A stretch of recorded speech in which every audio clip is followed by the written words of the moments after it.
Selamat siang pemirsa di rumah. Kembali lagi bersama saya Nandya Surya Sentosa yang akan memandu acara Bincang Perspektif pada siang hari ini. Pada kesempatan kali ini, kita akan membahas sebuah fenomena yang sangat unik, di mana ada seorang anak berinisial RF di Sukabumi mempunyai kebiasaan untuk merokok dan meminum kopi. Tapi sebelum memulai ke perbincangan pada siang hari ini, saya sudah ditemani oleh beberapa rekan saya. Di sini ada psikolog bernama Rizky Maulia, lalu ada dokter anak. Di sini ada Mbak Aura, dan juga di sini kita sudah didampingi oleh perwakilan dari pihak Dinas Kesehatan, yaitu Mbak Syafira. Untuk mengetahui kronologi masalah ini dengan jelas, kami sudah mengirimkan salah satu jurnalis kita bernama Amara untuk mewawancarai ibu dari RF agar kita tahu apa yang terjadi kepada RF. Untuk Amara, dipersilakan. Baik, terima kasih Nandya. Pemirsa, sekarang saya sedang bersama dengan ibu dari RF, seorang anak yang merokok dan minum kopi di usianya yang masih sangat belia. Pada kesempatan ini, saya akan mencoba mewawancarainya berkaitan dengan fenomena yang dialami oleh RF. Ibu bisa diceritakan bagaimana awal mula RF merokok dan minum kopi?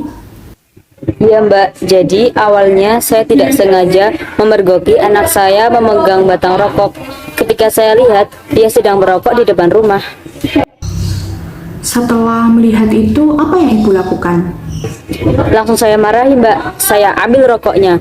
Terus dia nangis dan marah-marah. Setelah itu saya coba bertanya, kok bisa dia merokok? Kemudian RF menjawab apa Bu? Bagaimana responnya setelah ibu tegur? Dia malah protes Mbak, dia bilang, Pak RT saja boleh, kenapa kok saya nggak boleh? Kemudian dia mengaku kalau sudah sekitar 1,5 bulan merokok. Sudah cukup lama ya ternyata. Berarti RF merokok karena melihat orang lain juga melakukan hal yang sama Bu?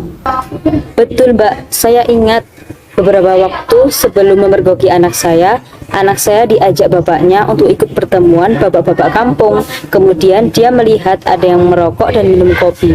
Dia coba dan akhirnya dari situ dia ketagihan. Setelah ibu memergoki RF, apakah ada usaha Bu untuk menghentikannya? Saya sudah coba berulang kali untuk meninggalkan anak saya merokok, tapi dia malah terus-terusan menangis dan marah-marah.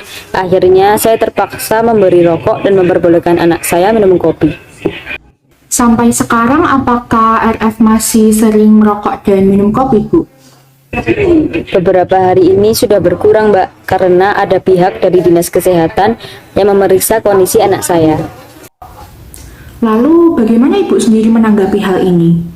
Ya, sejujurnya saya sebagai orang tua merasa gagal Mbak dalam mendidik anak saya. Saya merasa perhatian saya terhadap anak saya masih kurang. Padahal masa-masa ini penting untuk pertumbuhannya. Saya berharap semoga orang tua di luar sana lebih memperhatikan anak-anaknya supaya tidak ada lagi kasus-kasus seperti ini. Baik, terima kasih Ibu atas waktunya. Kami semua berharap supaya RF segera lepas sepenuhnya dari rokok dan kopi. Sekian wawancara dari saya, kembali kepada Nandya di studio. Baik, terima kasih Amara atas pelaporannya dari tempat kejadian, yakni rumah dari RF, dan sudah berbincang kepada Ibu RF. Sekarang saya mau ke Mbak Aura nih Mbak. Bagaimana Mbak melihat fenomena ini? Apakah fenomena ini sudah termasuk ke dalam ranah kecanduan atau hanya kebiasaan yang menyimpang?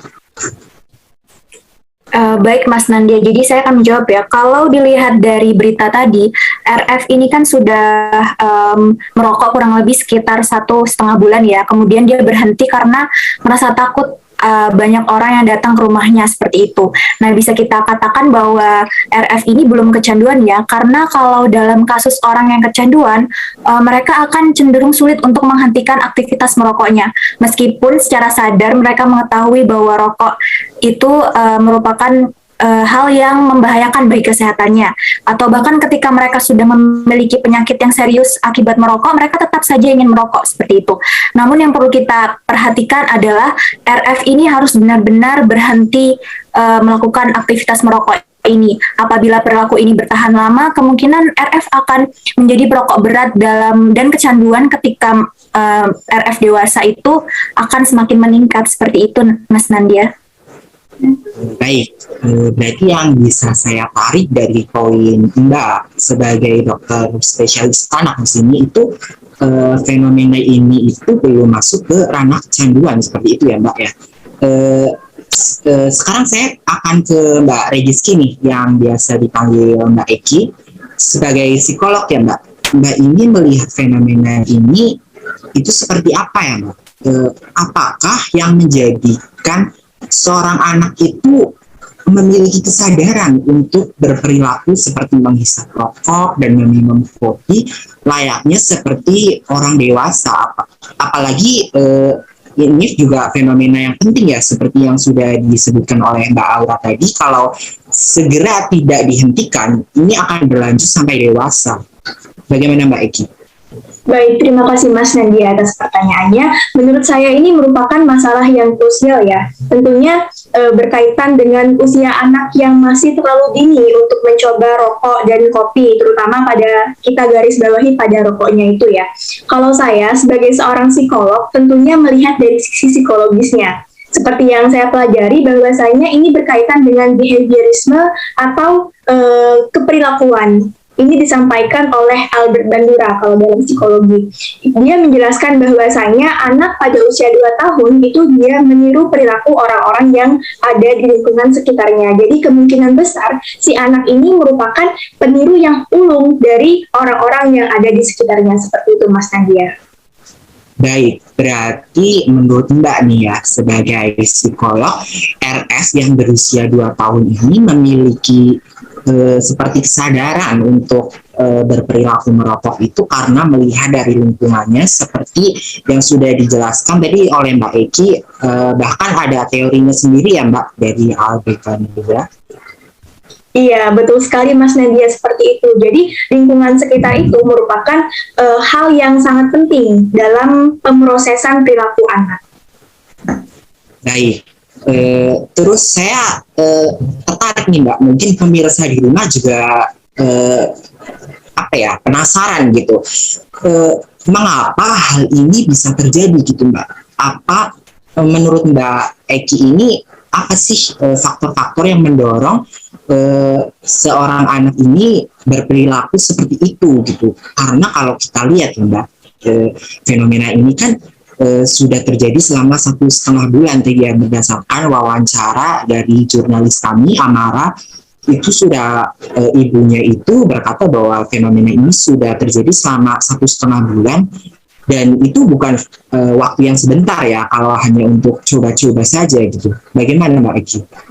Baik Mas Nadia, menurut saya karena ini merupakan hal yang tidak umum terjadi, maka ini bisa disebut sebagai permasalahan yang kompleks ya. Dan saya sebagai seorang psikolog itu beropini bahwa faktor yang menjadi penyebab daripada perilaku anak yang seperti ini ada 2 hal. Yang pertama dapat kita lihat dari subjeknya itu sendiri, yakni sang anak. Nah, dalam kandungan rokok itu kan terdapat sebuah zat yang bernama nikotin, di mana nikotin itu dapat menyebabkan ketergantungan atau dependensi tobacco, ketergantungan tembakau yang terdapat dalam merokok tersebut. Kemudian untuk yang kedua ini yang paling penting ya, mengingat usia anak yang masih sangat kecil, yakni 2 tahun, maka peran daripada orang tua ataupun caregiver, pengasuh dalam hal ini orang tua si anak, sangat penting juga Mas Nandia. Karena anak pada usia 2 tahun tersebut itu masuk ke dalam tahap perkembangan pertama kalau dalam psikologi. 0 sampai 2 tahun itu masuk ke dalam tahap perkembangan pertama. Nah, ini lagi-lagi berkaitan dengan teori psikologi, yakni kali ini teorinya dari Piaget, di mana Piaget menyebutkan bahwasanya pada usia tersebut anak itu memiliki kemampuan sensor motorik untuk menangkap objek-objek yang ada di sekitarnya. Jadi anak dapat melakukan eksplorasi terkait dengan lingkungan sekitarnya, sehingga hal tersebut akan menimbulkan imprinting. Imprinting itu apa? Imprinting itu adalah perilaku meniru dari orang-orang yang ada di sekitarnya. Oleh karenanya ini sangat penting ya, karena sebagai orang tua seharusnya kan kita berperilaku tegas seperti yang Mas Nandia sampaikan bahwa anak merengek-rengek untuk merokok. Kita harus tegas. Tegas di sini bukan berarti keras, akan tetapi karena anak belum bisa menyebutkan ataupun belum bisa mengkategorikan sesuatu itu benar atau salah, maka kita sebagai orang dewasa yang bertugas untuk mengarahkan anak ke arah yang baik dan juga benar. Seperti itu, Mas Nadia. Baik, sangat menarik ya pemirsa di rumah bahwa banyak sekali faktor-faktor yang menyebabkan anak ini untuk berperilaku merokok. Apalagi yang bisa saya tangkap di sini itu Mbak Eki itu meng-highlight peran dari orang tua ya Mbak ya. Di sini Mbak Eki kan juga tadi menyebutkan bahwa kebiasaan ini itu kurang baik gitu, apalagi dalam tumbuh kembang anak yang masih berada di rentang usia anak awal gitu. Sekarang saya akan beralih ke Mbak Aura lagi nih Mbak. Kalau dari sisi medis sendiri ya Mbak, itu memandang hal ini itu seperti apa Mbak? Oke, baik. Tadi mungkin sudah disinggung sedikit oleh Mbak Eki ya, bahwa di dalam rokok itu ada berbagai macam zat berbahaya. Salah satunya adalah nikotin, di mana nikotin ini tuh merupakan zat yang menyebabkan efek candu ya, sama seperti dengan opium dan morfin. Jadi nikotin ini memungkinkan dirinya sebagai perantara dalam sistem syaraf otak yang menyebabkan berbagai reaksi biokimia seperti memiliki efek menyenangkan dan menenangkan seperti itu. Kemudian dalam kasus RF sendiri, kan RF ini masih dalam masa perkembangan ya, masih 2 tahun, masih sangat belia gitu. Bisa menyebabkan terganggunya perkembangan dari RF. Nah, sebagaimana yang kita ketahui bahwa aktivitas merokok ini sangat berpengaruh pada organ pernapasan ya, terutama paru-paru. Maka dari itu perilaku merokok RF ini bisa menyebabkan paru-paru RF berhenti berkembang. Bahkan jika dibiarkan terus-menerus, resiko penyakit yang menyerang paru-paru RF ini juga akan semakin besar seperti itu. Beberapa efek negatifnya yaitu bisa jadi terkena kanker paru-paru, asma, bronkitis, dan cenderung lebih rentan terhadap penyakit-penyakit lain terkait dengan infeksi saluran pernapasan seperti flu dan batuk. Kemudian juga dapat menyebabkan kerusakan gigi. Kerusakan gigi dan mulut ini tuh terkait dengan masalah-masalah seperti infeksi, plak, karies, hingga gangguan gusi. Nah, selain itu juga tentunya bisa menyebabkan malnutrisi ya pada RF karena perilaku merokok ini. Juga bisa menyebabkan penyakit-penyakit seperti penyakit kardiovaskular, metabolisme sindrom, dan dapat mengurangi massa tulang dan resiko penyakit tulang seperti itu. Kalau untuk kopi sendiri, itu ada kandungan kafein ya. Tentunya kafein ini juga menyebabkan kecanduan, sehingga mengakibatkan punya efek yang buruk gitu terhadap perkembangan anak. Sebagaimana yang kita ketahui, mungkin kalau kita meminum kopi tanpa kandungan-kandungan atau tambahan-tambahan lain seperti gula, susu, atau lainnya, itu bisa bermanfaat ya untuk tubuh, tapi hal ini tidak berlaku pada anak-anak ya. Ini hanya berlaku pada orang dewasa seperti itu, karena kerja tubuh bayi dan anak-anak itu tidak sama dengan orang dewasa. Tubuh anak-anak itu memerlukan waktu yang lebih lama untuk menyerap kafein. Kalau orang dewasa sendiri itu memerlukan waktu sekitar 3 hingga 7 jam untuk menyerap kafein, sementara pada anak-anak itu memerlukan waktu sekitar 65 hingga 130 jam untuk menyerap kafein. Hal ini disebabkan karena organ seperti hati dan ginjal pada anak-anak itu belum berkembang secara matang dan belum bisa bekerja secara sempurna seperti itu. Jadi efek mengonsumsi kopi pada anak ini juga akan berlangsung lebih lama dan efeknya bisa berupa insomnia, peningkatan detak jantung, gangguan pernafasan, maksud saya gangguan penyerapan kalsium dan suasana hati yang memburuk seperti itu. Selain itu, selain berpengaruh pada kesehatan fisik, juga berpengaruh pada aspek-aspek psikologis ya, seperti aspek kognitif, emosi, dan sosial anak. Mungkin dalam hal ini Mbak Eki bisa menjelaskan secara lebih lanjut dampak-dampaknya. Silahkan Mbak Eki. Iya, baik. Terima kasih Mbak Aura. Saya sangat setuju bahwasanya penggunaan rokok dan juga kopi pada anak di bawah umur, dalam hal ini kita membicarakan anak usia 2 tahun ini tentunya menimbulkan berbagai dampak negatif ya, baik dari segi fisik maupun psikis. Makanya di sini saya sebagai psikolog ingin menjelaskan dari sisi psikisnya nih. Nah, yang pertama itu kognitif. Jadi, ternyata menurut penelitian, anak yang mengonsumsi rokok itu dapat mengalami kognitif defisit. Dalam hal ini, kognitif defisit menjelaskan bahwa dapat menurunkan daya ingat dan juga dapat menurunkan pemrosesan informasi pada anak. Kemudian yang kedua itu ada dari emosi. Nah, untuk penggunaan rokok sendiri itu ternyata dapat meningkatkan depresi dan juga kecemasan. Kalau untuk kopi itu dapat menyebabkan masalah gangguan tidur karena seperti yang dikatakan oleh Mbak Aura bahwa kopi itu dapat menimbulkan yang namanya insomnia.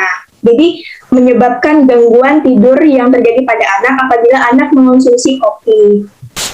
Dan untuk dampak dari segi sosial, menurut penelitian juga ini, ketika anak tumbuh dewasa, pada saat kecil ia telah mengonsumsi rokok dan juga kopi, kemungkinan besar ketika ia dewasa, maka dia akan berada pada lingkaran pergaulan yang negatif. Oleh karenanya tentunya hal ini menjadi permasalahan kita bersama untuk mengajak para orang tua agar lebih peduli kepada anaknya dan lebih menyadari bahwasanya rokok dan kopi itu merupakan permasalahan yang kompleks.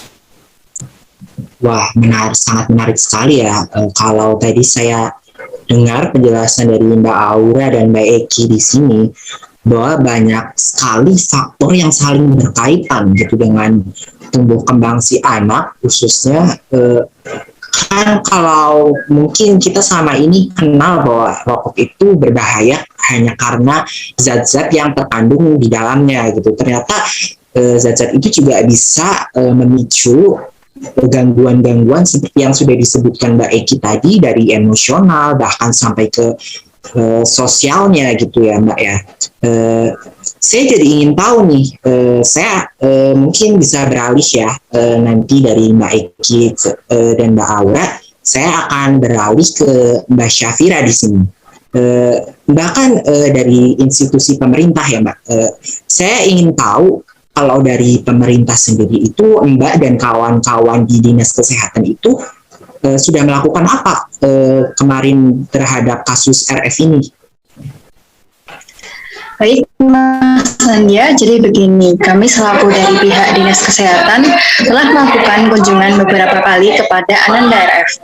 Nah, sejauh ini RF itu telah menunjukkan perkembangan ke arah yang lebih baik, yakni si RF sudah tidak lagi meminta kopi dan rokok. Akan tetapi, pengawasan akan tetap berlanjut di bawah kerjasama dengan Dinas Sosial dan Puskesmas setempat. Itu, Mas Nandya. Sudah tidak meminta rokok dan kopi. Saya jadi merasa penasaran lagi ya, kalau dari sisi Mbak Eki dan Mbak Aura di sini, apakah sudah cukup Mbak intervensi dan pengobatan yang dilakukan oleh Dinas Kesehatan? Oke, kalau dari saya sendiri, menurut saya itu sudah cukup ya. Akan tetapi karena lagi-lagi saya katakan bahwa ini merupakan permasalahan yang kompleks, makanya harus ada peningkatan gitu, peningkatan kuantitas maupun kualitas dari intervensi. Kalau saya sendiri itu menyarankan kepada Dinas Kesehatan untuk dapat melakukan beberapa langkah pencegahan terlebih dahulu. Nah, apabila langkah pencegahan ini telah sukses, maka harus dilakukan pengobatan untuk anak-anak yang sudah terlanjur mengonsumsi rokok dan juga kopi tersebut. Ini Mas Nadia, saya punya sebuah metode yang bernama Spiritual Emotional Freedom Technique atau SEFT. Ini merupakan penanaman nilai spiritual dan metode hipnoterapi. Penanaman nilai spiritual ini merupakan wujud dari pengurangan dari perilaku merokok dan juga minum kopi. Jadi hipnoterapi ini untuk mengendalikan emosi agar anak-anak menjauhi yang namanya rokok dan kopi. Kemudian yang kedua, karena kita tahu bersama bahwa penyebab dari anak ini mengonsumsi rokok dan kopi adalah lingkungannya, maka kita harus membuat lingkungan ini menjadi lingkungan yang positif. Dalam artian kita tidak boleh menampakkan orang dewasa yang sedang merokok ataupun minum kopi ke depan anak-anak, sehingga timbul perasaan ingin mencoba dari anak-anak itu sendiri. Jadi yang kita harus lakukan adalah menjauhi anak-anak dari lingkungan yang seperti itu, agar anak-anak dapat menjauhi yang namanya kopi dan rokok. Kalau masih usia anak kan masih usia yang bermain sama teman-temannya, jadi teman-temannya juga harus diintervensi bahwa mereka harus melakukan kegiatan-kegiatan yang positif, seperti membuat puzzle, seperti belajar menulis, dan lain sebagainya. Kalau dari Mbak Aura sendiri bagaimana, Mbak? Oh, baik Mbak Eki. Mungkin kalau dari sisi medis saya menambahkan sedikit saja ya Mbak, karena tadi Mbak sudah menyampaikan secara detail gitu. Jadi mungkin bisa dilakukan detoksifikasi terhadap zat adiktif seperti nikotin ya oleh pengawasan dokter seperti itu.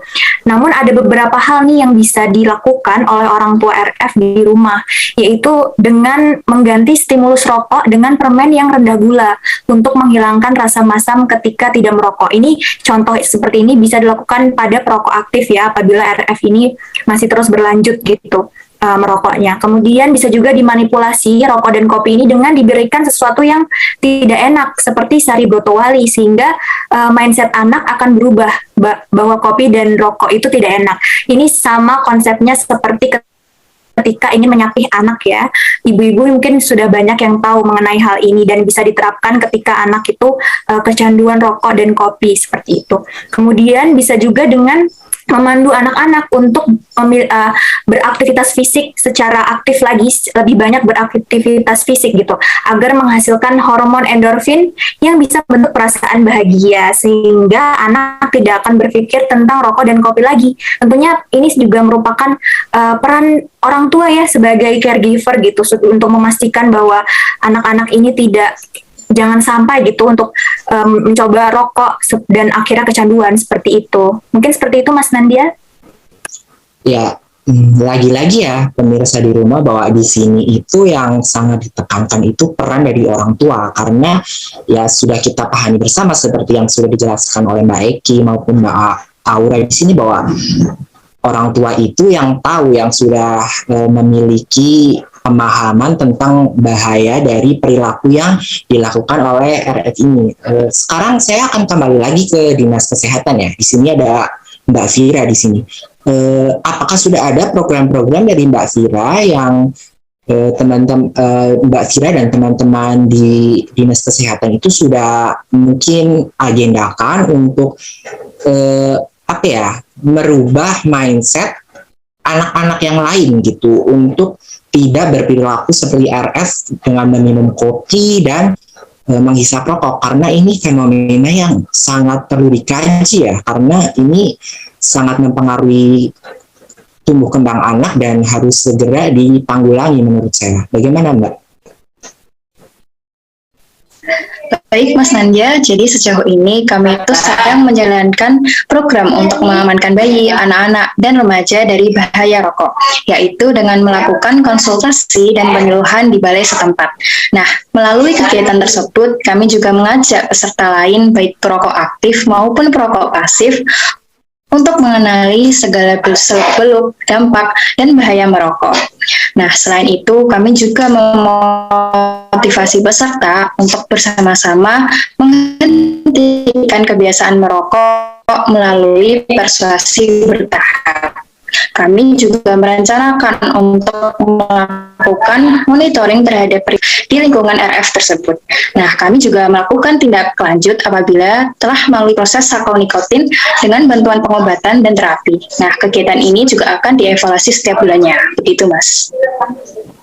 Baik, terima kasih Mbak Vira atas kerja Mbak Vira selama ini di Dinas Kesehatan dan teman-teman yang sudah selalu siap sedia ketika ada suatu fenomena nih yang terjadi di negeri Indonesia tercinta ini. Tak terasa pemirsa, kita sudah berada di penghujung acara pada siang hari ini. Terima kasih Mbak Eki dan Mbak Aura sudah menghadiri acara perspektif pada siang hari ini. banyak sekali ya insight yang kita dapatkan dari perbincangan perspektif, baik dari perspektif psikologis, perspektif kesehatan, perspektif dari regulasi, dari pemerintah sendiri. Pada dasarnya kalau saya tangkap itu memang perlu dari anak dan sekitar anak itu sendiri ya, karena kita mengetahui bersama di sini orang tua sebagai caregiver yang berperan penting bagi anak, khususnya pada masa bayi dan pada masa anak usia awal seperti itu ya. Pada masa anak ini seperti yang sudah dijelaskan oleh Mbak Eki tadi, itu anak sedang mengalami pertumbuhan yang pesat dan banyak perkembangan yang terjadi dari segi fisik, kognitif, emosi, dan sosialnya. Apabila terjadi hal yang menyimpang dari salah satu faktor tersebut, pertumbuhan anak itu akan terganggu. Padahal kan kita tahu ya, membangun sebuah negara itu dari generasi mudanya. Kalau misalnya ada salah satu hal yang belum selesai, ini perlu menjadi perhatian kita bersama ya. Bukan hanya mbak-mbak di sini yang berperan di dalam bidang ini, tetapi kita sebagai masyarakat luas harus memperhatikan hal ini gitu. Oleh karena itu, orang tua yang bertanggung jawab penuh atas anak itu perlu memberikan teladan, pendidikan, dan pengawasan yang baik kepada anak. Karena kalau bukan Anda semua, siapa lagi? Sekian dari saya. Sampai jumpa di perspektif selanjutnya. Selamat siang.